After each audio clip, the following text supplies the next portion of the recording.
Hello दोस्तों, welcome to our YouTube channel. मैं अमित आप सभी का तहे दिल से स्वागत करता हूं। आज का हमारा टॉपिक रहेगा हरियाणा के मुख्यमंत्री। चलिए स्टार्ट करते हैं। हरियाणा में 1966 से लेकर अब तक जितने भी मुख्यमंत्री बने हैं उन सभी को हम सीरियल वाइज सीक्वेंस से पढ़ेंगे। ठीक है, सबसे पहले स्टार्ट करते हैं हरियाणा के पहले मुख्यमंत्री से। 1 नवंबर 1966 को जब हरियाणा आज़ाद हो जाता है उस टाइम पे हमारे पहले मुख्यमंत्री बनते हैं चौधरी भगवत दयाल शर्मा। 1 नवंबर 1966 को ये बनते हैं और 23 मार्च 1967 तक रहते हैं।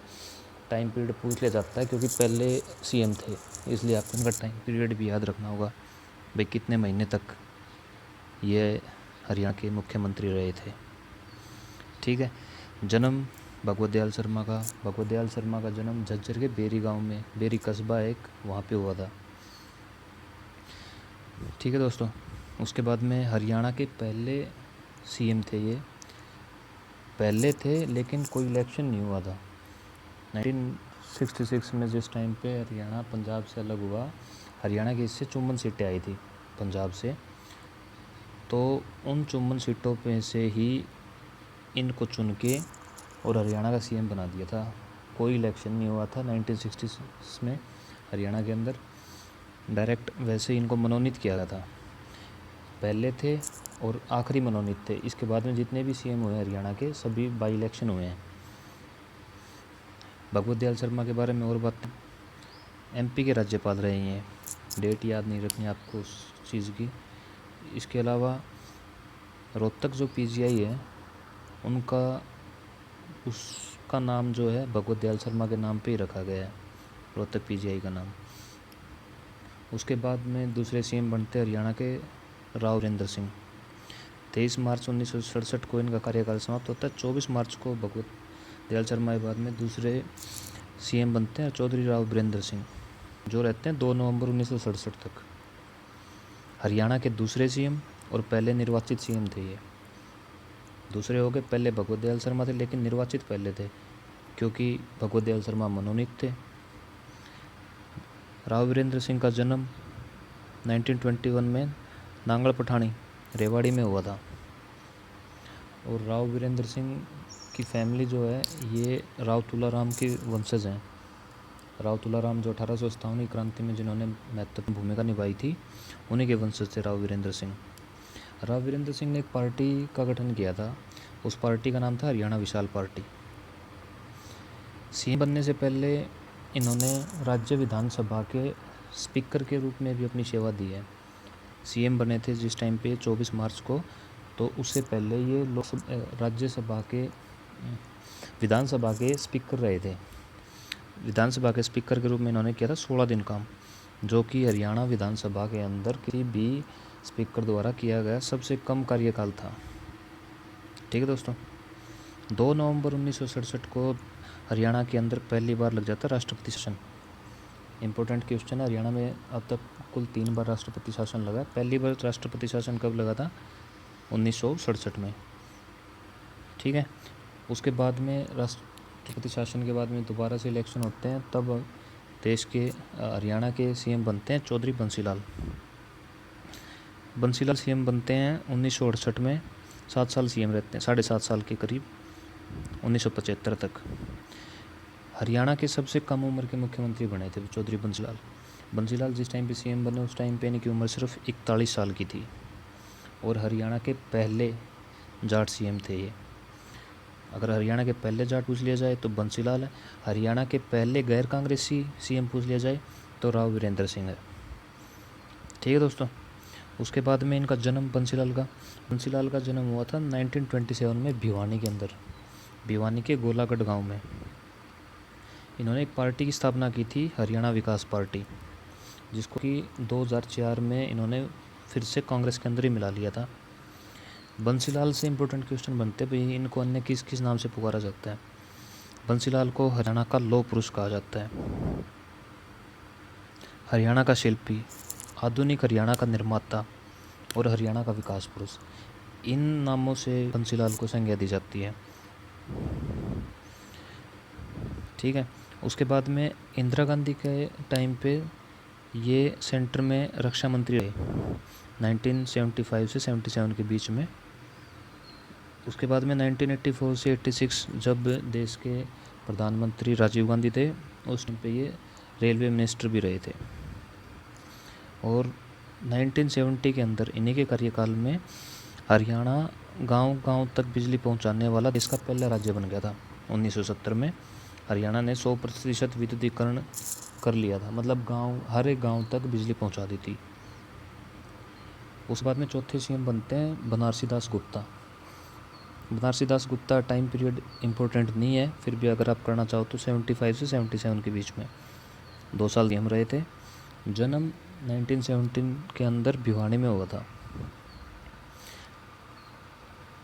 लेकिन उस टाइम के हिसाब से 1917 में जो आज का भिवानी है उस टाइम के जींद रियासत के अंदर आता था। अगर आपको ऑप्शन में भिवानी मिलता है तो पहले प्रेफरेंस आप भिवानी को दोगे। अगर भिवानी ऑप्शन में नहीं है और जींद ऑप्शन में है तो आपका जींद आंसर भी राइट होगा। बनारसी दास गुप्ता एक प्रसिद्ध स्वतंत्रता सेनानी भी थे और समाचार पत्र में भी काम करते थे। इन्होंने संपादक के रूप में भी अपना योगदान दिया है। एक हरियाणा केसरी इम्पोर्टेंट क्वेश्चन है और दूसरा अपना देश, इन 2 पत्रों का इन्होंने संपादन किया है। बनारसी दास गुप्ता की एक फेमस बुक आई थी, पंचायती राज क्यों और कैसे, इम्पोर्टेंट बुक है, याद कर लीजिएगा आप इस चीज़ को। बनारसी दास गुप्ता हरियाणा के एकमात्र ऐसे व्यक्ति थे जिन्होंने हरियाणा के अध्यक्ष, विधानसभा के अध्यक्ष, स्पीकर, उप मुख्यमंत्री और मुख्यमंत्री तीनों पदों पे काम किया है। ठीक है फ्रेंड्स। उसके बाद में बनारसी दास गुप्ता से रिलेटेड कुछ एक क्वेश्चन है, जैसे कि स्वतंत्रता से पहले इन्होंने जींद जो रियासत थी, जींद रियासत में प्रजामंडल की स्थापना की थी। उसके अलावा इन्होंने अखिल भारतीय वैश्य संघ की स्थापना की थी। अखिल भारतीय वैश्य संघ वो संघ है जिसके अंतर्गत अगरवा का मेडिकल कॉलेज है, जो Maharaja Agrasen medical education and scientific research society आज काम कर रही है, उसके संस्थापक ये खुद थे, बनारसी दास गुप्ता। 20 साल के करीब ये इस फाउंडेशन के अध्यक्ष भी रहे। ठीक है। उसके बाद में 5वें नंबर पे सीएम आते हैं हमारे चौधरी देवीलाल। 1977 के अंदर चौधरी देवीलाल सीएम बनते हैं। शुरू के 10 साल हरियाणा 66 में हरियाणा बन गया 77 तक। हालांकि हरियाणा के निर्माण में सबसे बड़ा योगदान चौधरी देवीलाल का था, लेकिन मूलभूत रूप से देखा जाए तो चौधरी देवीलाल शुरू के 10 साल जो मुख्य राजनीति थी उससे दूर ही रहे थे। ये खुद सीएम ने बन के इन्होंने पहले बंसीलाल को आगे लाने वाले भी यही थे, भजनलाल को टिकट दिलाने वाले भी खुद चौधरी देवीलाल ही थे। इनका जन्म की बात करते हैं। इनका जन्म 1914 के अंदर होता है तेजाखेड़ा गांव में, सिरसा के अंदर, चौटाला गांव के पास है जो। उसके बाद में इनके परिवार तेजाखेड़ा गांव से चौटाला गांव में शिफ्ट हो जाता है, जहाँ पे हमारे आगे जो सीएम आएंगे ओम प्रकाश चौटाला और उनकी फैमिली, उनका जन्म हुआ था सिरसा के अंदर, चौटाला गांव के अंदर। देवीलाल का जन्म तेजाखेड़ा में हुआ है। देवीलाल के जन्म के बाद इनका परिवार तेजाखेड़ा से चौटाला गांव में शिफ्ट हुआ था। चौधरी देवीलाल ने एक पार्टी की स्थापना की थी, उसका नाम था INLD, Indian national Lokdal. Chaudhary Devilal के उपनाम, भाई चौधरी देवीलाल को अन्य किन किन नामों से जाना जाता है? सबसे पहले तो ताऊ, किंग मेकर, शेर हरियाणा। किंग मेकर इसलिए कहा जाता है क्योंकि इन्होंने कभी भी सत्ता का लालच नहीं किया, कभी खुद कुर्सी के को भी इच्छुक नहीं थे ये। वो मैं आपको आगे बताता हूँ क्या क्या बातें हुई थी। शेर हरियाणा, इंदिरा गांधी के टाइम में जब देश में आपातकाल लगा था, उस टाइम पे इन्होंने आपातकाल का पुरजोर विरोध किया था, जिसके कारण इन्हें जेल में भी डाला गया था। अपने आक्रामक रवैये के कारण इनको शेर हरियाणा की उपाधि दी गई थी। ठीक है। 1975 में आपातकाल लगाया, ये जेल में गए। 77 में बाहर आए जेल से, जनता पार्टी से इन्होंने चुनाव लड़ा और जीते। 1977 के अंदर जनता पार्टी ने 90 में से 75 सीटें हासिल की थी हरियाणा के अंदर। जो कि आज तक किसी हरियाणा के अंदर किसी भी पार्टी द्वारा सबसे ज़्यादा सीटें लेने का जो रिकॉर्ड है वो जनता पार्टी के नाम है। 1977 के अंदर 75 सीटें अकेली जनता पार्टी लेती है, पूर्ण बहुमत की सरकार बनाती है। ठीक है, उसके बाद क्या होता है, लेकिन 75 सीट थी 1977 के अंदर, 2 साल बाद सरकार गिर जाती है 1979 के अंदर। वो मैं आपको आगे बताता हूँ, चौधरी भजनलाल सीएम बनेंगे तब। उससे पहले थोड़ी सेंटर की बात कर लेते हैं। 1 दिसंबर 1989 को जब लोकसभा के नतीजे आते हैं तो संयुक्त मोर्चा संसदीय दल जो थी सेंट्रल लेवल पे, उन्होंने क्या किया भाई, चौधरी देवीलाल को सदन का नेता चुन लिया कि भाई हाँ, सभी लोगों ने इस बात पे सहमति बना ली कि भाई देश के पीएम, अगले पीएम इन्हीं को बना दो, कोई दिक्कत नहीं है। लेकिन उस टाइम पे उन्होंने मना कर दिया। उन्होंने ये बात बोली थी कि भाई मुझे ताऊ कहलाना अच्छा लगता है, मैं ताऊ ही ठीक हूँ, मुझे ये पद नहीं चाहिए। मतलब उन्होंने प्रधानमंत्री के पद को ठोकर मार दी थी, इसलिए उन्हें किंग मेकर कहा जाता है। खुद प्रधानमंत्री न बन के उन्होंने ये पद किसको दे दिया था, प्रधानमंत्री का, विश्वासनाथ को। हालांकि कुछ कॉन्स्पिरेंसी भी रही है, कुछ कह रहे हैं कि भाई चंद्रमोहन और विश्वासनाथ थे, दोनों इनके अंडर में काम करने के लिए तैयार थे। दोनों ने इस बात पे सहमति बना ली कि भाई ठीक है, देवीलाल देश के प्रधानमंत्री बन जाएंगे, विश्वनाथ और चंद्रमोहन दोनों उनके नीचे काम कर लेंगे। लेकिन ऐन समय पे चौधरी देवीलाल ने खुद का नाम पीछे लेके विश्वनाथ को आगे कर दिया और उनको पीएम बना दिया था और खुद देश के उप प्रधानमंत्री बन गए। ठीक है दोस्तों, छोड़िए वो तो, फिर खैर थोड़ा ज़्यादा डीप चला जाएगा। हम भी फ़िलहाल अपने जो टॉपिक उस पर वापस आते हैं। एक बार चौधरी देवीलाल की फैमिली के बारे में देख लेते हैं। चौधरी देवीलाल के 4 बेटे हैं, ओम प्रकाश चौटाला, प्रताप सिंह, रंजीत सिंह और जगदीश सिंह। प्रताप सिंह का स्वर्गवास हो चुका है। ओम प्रकाश चौटाला के नाम से आप सभी लोग भली वाकिफ भी हैं। इनके 2 बेटे हैं, अजय चौटाला और अभय चौटाला। अजय चौटाला जो फ़िलहाल INLD को संभाल रहे हैं, उसके अध्यक्ष भी हैं। अजय चौटाला के 2 बेटे हैं, दुष्यंत चौटाला और दिग्विजय चौटाला। दुष्यंत चौटाला जो फिलहाल हरियाणा सरकार में डिप्टी CM हैं। अभय चौटाला इनेलो के प्रमुख हैं फिलहाल। इनके 2 बेटे हैं, एक का नाम है करण चौटाला, दूसरे हैं अर्जुन चौटाला, जो कि अभी तक राजनीति में इतने सक्रिय नहीं हुए हैं। प्रताप सिंह के भी 2 बेटे हैं, जितेंद्र और रवि। रंजीत सिंह फिलहाल 14वीं विधानसभा के अंदर जेल मंत्री भी हैं और निर्दलीय चुनाव भी लड़ा था और जीतते भी थे, सिरसा से ही हैं। इनके 2 बेटे थे, संदीप जो एक्सपायर हो चुके हैं, दूसरे हैं गगनदीप। चौथे बेटे जगदीश सिंह, 3 बेटे इनके आदित्य, अनिरुद्ध और अभिषेक। ये भी तीनों राजनीति में इतने ज़्यादा सक्रिय नहीं हैं। चौधरी देवीलाल 1987 के अंदर इन्होंने हरियाणा के अंदर वृद्धा पेंशन शुरू की थी। जो आज हमारे बूढ़ों को जो पेंशन मिल रही है वो चौधरी देवीलाल की देन है। इसके अलावा इन्होंने तम्बाकू को टैक्स फ्री कर दिया था और उससे पहले रेडियो और साइकिल पे टैक्स लगता था, उसको भी चौधरी देवीलाल ने हटा दिया था। चौधरी देवीलाल का समाधि स्थल है जो दिल्ली के संघर्ष घाट में। ठीक है, नेक्स्ट बात करते हैं अगले CM की। 6ठे नंबर पे चौधरी भजनलाल CM बनते हैं 1979 के अंदर। 77 के अंदर जनता पार्टी सरकार बनाती है, 75 सीट लेके आती है 90 में से। लेकिन 2 साल बाद सरकार गिर जाती है। उसका कारण था भजनलाल जनता पार्टी में से अपने ज़्यादातर MLA को लेके और कांग्रेस के अंदर में चले जाते हैं और सरकार बना लेते हैं।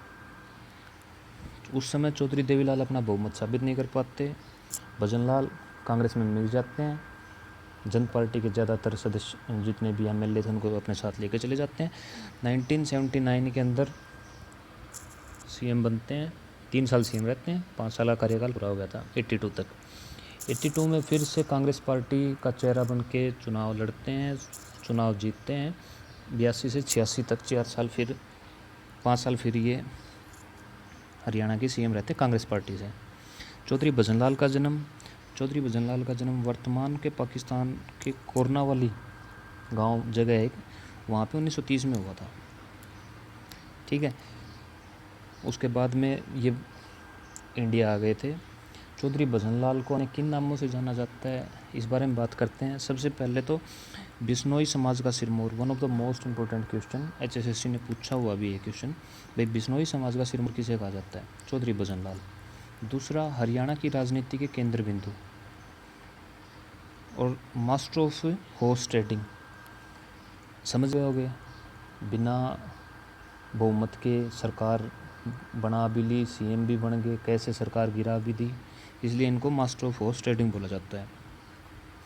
2007 के अंदर इन्होंने एक पार्टी बनाई थी, हजका, हरियाणा जनहित कांग्रेस। कांग्रेस के साथ इनके संबंध कुछ अच्छे नहीं हो रहे थे, इस कारण इन्होंने 2007 में अपनी अलग से पार्टी बनाई थी, हजका, हरियाणा जनहित कांग्रेस। चुनाव चिन्ह है ट्रैक्टर है इनका। आगे चलते हैं। देश में आयाराम गयाराम की राजनीति के जनक किसे कहा जाता है? आयाराम गयाराम की राजनीति का जनक किसे बोला जाता है? चौधरी भजनलाल को। जब पाकिस्तान से इंडिया आते हैं, शुरुआत के दिनों में जब ये छोटे थे, उम्र इनकी, उस समय पे चौधरी देवी भजनलाल ओढ़नी बेचने का काम करते थे। शुरुआत में दो अपने जैसे फेरी वाले होते हैं उस तरह से ओढ़नी, जो हमारे गांव में महिलाएं ओढ़ती हैं, चुन्नी बोल सकते हो आप जिन्हें, वो बेचने का काम किया। उसके बाद में इन्होंने घी बेचने का काम किया है। ठीक है, उसके बाद 1985 के अंदर फिर से इनका झगड़ा चल रहा बंसीलाल और भजनलाल का। क्यों? देखिए, बंसीलाल भजनलाल दोनों कांग्रेस के अंदर थे, आपस में दोनों का तकरार हो रहा है। 1985 के अंदर क्या होता है, राजीव गांधी भजनलाल को सेंटर में बुला लेते हैं कि भैया आप स्टेट की राजनीति छोड़िए, आप सेंटर में आइए, और वहाँ पे जाके इन्हें कृषि मंत्री बना दिया जाता है। उसके बाद में 1991 में हरियाणा के अंदर इलेक्शन होने थे। 85 में सेंटर में जाते हैं, वहाँ पे कृषि मंत्री 5 साल कृषि मंत्री का पद संभालते हैं। 1991 में फिर से हरियाणा में आके चुनाव लड़ते हैं, फिर से कांग्रेस का चेहरा बनते हैं। 1991 में CM बनते हैं। 1991 में जिस टाइम पे ये CM बने थे, उस टाइम पे इनके बेटे चंद्रमोहन बिश्नोई, जो इनके बड़े बेटे हैं, उनकी भी एंट्री होती है राजनीति में। 1991 में चंद्रमोहन कालका सीट से MLA बनते हैं। 1996 में कांग्रेस हार जाती, 95 तक सरकार चली। 96 में जो इलेक्शन होते हैं, 96 में कांग्रेस हार जाती है और ओम प्रकाश चौटाला की सरकार बनती है। उसके बाद में 2005 आता है। 2005 में फिर इलेक्शन होते हैं। 2005 के इलेक्शन में कांग्रेस जीत जाती है, लेकिन कांग्रेस भजनलाल को CM न बना के चौधरी भूपेंद्र सिंह हुड्डा को CM बना देती है, और इनके बेटे थे जो चंद्रमोहन बिश्नोई, उनको उप मुख्यमंत्री का पद दे दिया जाता है। आपस में तकरार तो चल ही रही थी कांग्रेस के साथ में, एक तो इनको CM नहीं बनाया गया था, इसलिए ये 2007 में अपनी अलग पार्टी बना लेते हैं, और जो कि इनकी मौत के बाद 2016 में इनके बेटे, छोटे बेटे कुलदीप बिश्नोई, उन्होंने हजका को फिर से कांग्रेस में मिला लिया है। बीच में इन्होंने BJP के साथ गठबंधन भी किया था, वो इतना इम्पोर्टेंट नहीं है। भजनलाल की फैमिली के बारे में बात करते हैं। भजनलाल के 2 बेटे हैं, चंद्रमोहन और कुलदीप बिश्नोई। चंद्रमोहन जो थे, इन्होंने एक मुस्लिम लड़की थी फिज़ा, उससे शादी की थी। उससे शादी करने के लिए इन्होंने अपना धर्म भी बदल लिया था, शादी कर ली। उस टाइम पे हुड्डा सर की सरकार थी, उन्होंने क्या किया था, कैबिनेट से बाहर भी कर दिया था, और मतलब परिवार से भी चंद्रमोहन के रिश्ते इतने अच्छे नहीं रहे थे। बाद में इन्होंने फिजा से अपने सारे संबंध तोड़ लिए थे, मतलब तलाक हो गया था इनका। दूसरे बेटे कुलदीप बिश्नोई। कुलदीप बिश्नोई की पत्नी का नाम है रेणुका बिश्नोई, जो पिछली विधानसभा में हांसी से MLA रही थी। और छोटे इनका बेटा है जो भव्य बिश्नोई। भव्य बिश्नोई 2019 के जो लोकसभा चुनाव थे, उनमें हिसार की सीट से चुनाव लड़ा था, जो कि हार भी गए थे। उसके बाद अगले CM बनते हैं 1986 के अंदर बंसीलाल। 86 से 87 बंसीलाल बनते हैं। याद रखना इतना इम्पोर्टेंट नहीं है, बस आपको एक थोड़ा यूँ है ओवरव्यू का रहना ज़रूरी है, भाई कौन सा CM किसके बाद कौन सा बना है। मेन तो अभी तक तो हमारे 6 सीएम बने हैं, आगे ये रिपीट चल रहे हैं। जैसे बंसीलाल बनते हैं 86 से 87, उसके बाद में देवीलाल बनते हैं 87 से 89 के बीच में। ठीक है दोस्तों, उसके बाद में बात करते हैं हरियाणा के 7वें सीएम की। हरियाणा के वैसे तो सीरियल वाइज 7वें हैं, वैसे तो नंबर बहुत ज़्यादा हो गया है, 11वां 12वां नंबर आ गया शायद। 7वें सीएम बनते हैं चौधरी ओम प्रकाश चौटाला। ओम प्रकाश चौटाला का जन्म 1935 में सिरसा के चौटाला गांव में, मैं आपको बता ही चुका हूँ, तेजाखेड़ा से सिरसा शिफ्ट हो गए थे, वहाँ पे इनका जन्म होता है। ओम प्रकाश चौटाला हरियाणा के सबसे कम समय तक के सीएम रहे हैं, मात्र 6 दिन के सीएम रहे थे 1990 के अंदर। उसके बाद में हरियाणा में सबसे ज़्यादा बार अगर किसी आदमी ने सीएम पद की शपथ ली है तो वो कौन है? चौधरी ओम प्रकाश चौटाला। चौधरी ओम प्रकाश चौटाला ने 5 बार राष्ट्रपति हरियाणा के मुख्यमंत्री पद की शपथ ली है। 5 बार देख लेते हैं कौन से। देखें, एक तो 89 से 90 के अंदर बनते हैं सिर्फ 6 या 7 महीने के लिए, फिर 1990 में बनते हैं 6 दिन के लिए सीएम, फिर 91 में बनते हैं दोबारा से 15 दिन के, 1999 से 2000 के बीच बनते हैं 8 महीने के लिए। पूर्ण रूप से 5 साल के लिए सीएम बने थे 2000 में, जिस टाइम पे जेबीटी भर्ती घोटाला हुआ था। ठीक है, उसके बाद में इनके बाद यहाँ से बात करते हैं 1989 से 1990 के बाद में सीएम बनते हैं बनारसी दास गुप्ता। बनारसी दास गुप्ता सीएम बनते हैं। उसके बाद में फिर ओम प्रकाश चौटाला बनते हैं 6 दिन। उसके बाद में हुकुम सिंह बनते हैं 8वें सीएम जो थे हरियाणा के 1990 से 1991 के बीच में।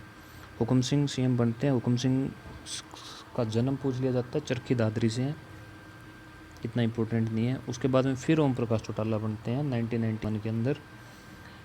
ओम प्रकाश चौटाला बनते हैं 1991, फिर राष्ट्रपति शासन लग जाता है हरियाणा के अंदर। तीसरा राष्ट्रपति शासन कब लगा था? 1991 में। राष्ट्रपति शासन लगने के बाद फिर से चुनाव होते हैं। इस बार सरकार बनाते हैं भजन लाल। एक बात आप याद रख लीजिएगा, हरियाणा में 3 बार राष्ट्रपति शासन लगा है। तीनों बार जब भी राष्ट्रपति शासन लगा है, राष्ट्रपति शासन के बाद में सरकार की में जो सीएम आए हैं वो लाल हैं। पहला राष्ट्रपति शासन लगा था 1967 में।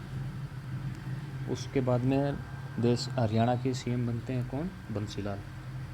उसके बाद में 77 में राष्ट्रपति शासन लगता है। उसके बाद सीएम कौन बनते हैं? देवीलाल। उसके बाद 1991 में राष्ट्रपति शासन लगा, उसके बाद में सीएम कौन बने? भजन लाल। ठीक है, भजन लाल 1991 से 96 तक फिर सीएम रहते हैं। उसके बाद में बंसीलाल 96 से 99 तक बनते हैं। बंसीलाल के बारे में बात करते हैं। 1996 में बंसीलाल ने हरियाणा विकास पार्टी, मैं आपको पहले बता चुका हूँ, हरियाणा विकास पार्टी बनाई थी और अलग होकर चुनाव लड़ा कांग्रेस से 1996 में। 1996 के अंदर इन्होंने चुनाव का मुद्दा उठाया था शराबबंदी हरियाणा के अंदर। भाई हम हमारी सरकार आती है, हम हरियाणा के अंदर शराबबंदी कर देंगे। इस मुद्दे के ऊपर हरियाणा जनता ने इनको बहुमत दिया, सरकार बनी, तो इन्होंने 1996 में शराबबंदी कर दी थी पूरे हरियाणा के अंदर। शराबबंदी 1996 से 1998 तक रही थी। पूछा जाए क्वेश्चन, भाई हरियाणा में शराबबंदी किसके शासनकाल में हुई थी? तो चौधरी बंसीलाल के टाइम पे हुई थी। इम्पोर्टेंट क्वेश्चन है। ठीक है, 98 तक शराबबंदी रही, जो कि पूरी तरह से असफल थी। मतलब शराबबंदी ज़रूर थी, लेकिन काला बाजारी और बहुत बुरा हाल हुआ था उस टाइम पे। आप अपने ज़्यादा पुरानी बात नहीं है, अपने पापा या दादा से भी पूछ सकते हो आप। ठीक है, 98 में फिर इनकी सरकार चली जाती है। 99 के अंदर फिर वापस से ओम प्रकाश चौटाला बनते हैं। 1999 से 2000, 2000 से 2005 फिर ओम प्रकाश चौटाला रहते हैं। और जो वादे करके इन्होंने सरकार बनाई थी, उसके बाद में जिस टाइम पे 2000 में इलेक्शन होता है, उस टाइम पे हरियाणा विकास पार्टी को सिर्फ 2 सीटें मिलती हैं। ठीक है, उसके बाद 9वें सीएम की बात करते हैं दोस्तों। 9वें सीएम बने थे चौधरी भूपेंद्र सिंह हुड्डा। 2005 से 2009 पहली योजना रहे, उसके बाद दूसरी योजना 2009 से 2014 तक रहे। भूपेंद्र सिंह हुड्डा का जन्म रोहतक के सांगी गांव में हुआ था 15 सितंबर 1947 को। देश 15 अगस्त 1947 को आज़ाद हो गया था। तो क्वेश्चन बनता है, भाई हरियाणा के स्वतंत्र भारत में जन्मे पहले सीएम कौन थे? तो चौधरी भूपेंद्र सिंह हुड्डा। क्यों? 1 महीने बाद ही पैदा हो गए थे। ठीक है। भूपेंद्र सिंह हुड्डा से क्वेश्चन आता है, लगातार सबसे लंबे समय तक के सीएम कौन रहे थे? तो चौधरी भूपेंद्र सिंह हुड्डा। 2005 से लेकर 2014 तक चौधरी भूपेंद्र सिंह हुड्डा रहे हैं। वैसे तो भजनलाल का टाइम पीरियड ज़्यादा बनता है, लेकिन वो 3 बार सीएम बने थे हरियाणा के, जबकि भूपेंद्र सिंह हुड्डा लगातार 2005 से 2014 तक लगातार पूछ लिया जाए, आंसर होगा आपका भूपेंद्र सिंह हुड्डा। ठीक है। मुख्यमंत्री के तौर पे सबसे लंबा कार्यकाल किसका था? बंसीलाल का। मैं आपको बता चुका हूँ ये बात। उसके बाद में नेक्स्ट जो हमारे सीएम बने हैं, 10वें सीएम मनोहर लाल खट्टर। 2014 से 2019 एक योजना वो होगी, दूसरी अभी चल रही है 2019 से अब तक, देखो कब तक चलती है। खट्टर का जन्म 1954 में रोहतक की निदाना गांव के अंदर हुआ था। इनका उपनाम की बात की जाती है तो इनको हेडमास्टर के नाम से पुकारा जाता है। आज़ाद भारत में जन्मे दूसरे सीएम हैं, पहले चौधरी भूपेंद्र सिंह हुड्डा हो गए हरियाणा के, दूसरे कौन हो गए? मनोहर लाल खट्टर। मनोहर लाल खट्टर जन्म होता है 1954 के अंदर। यहाँ से क्वेश्चन बनता है भाई, गणतंत्र भारत में जन्मे पहले सीएम कौन है? तो मनोहर लाल खट्टर। क्यों? देखिए, भारत का आज़ाद तो हो गया था 15 अगस्त 1947 को, और गणतंत्र मतलब संविधान लागू हो गया था हमारा 26 जनवरी 1950 को। तो गणतंत्र भारत में जन्मे पहले सीएम कौन है? मनोहर लाल खट्टर। इनका जन्म होता है 1954 में। ठीक है। हरियाणा के 5वें गैर जाट सीएम हैं और पहले भाजपाई सीएम हैं। इससे पहले भाजपा का कोई भी सीएम नहीं बना। ठीक है दोस्तों, आशा करता हूँ आपको समझ में आया होगा। अच्छे से समझ में आया तो आप वीडियो को लाइक कीजिए, शेयर कीजिए और चैनल को सब्सक्राइब कीजिए। Thank you.